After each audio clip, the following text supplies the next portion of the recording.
So I have a negative 4x plus 3 is less than negative 3x plus 5. The x is on one side, so get plus 3x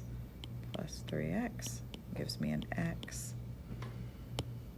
And then minus 3.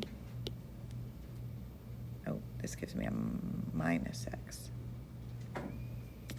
And then this gives me a positive 2. I have to divide through by a negative 1. Divide through by a negative 1, which makes this flip. The mere act of dividing through by a negative 1 makes this flip. So I end up with x and negative 2.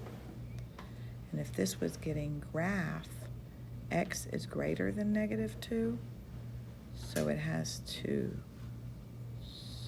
start at the negative 2 on the number line, then it has to go all the way that way.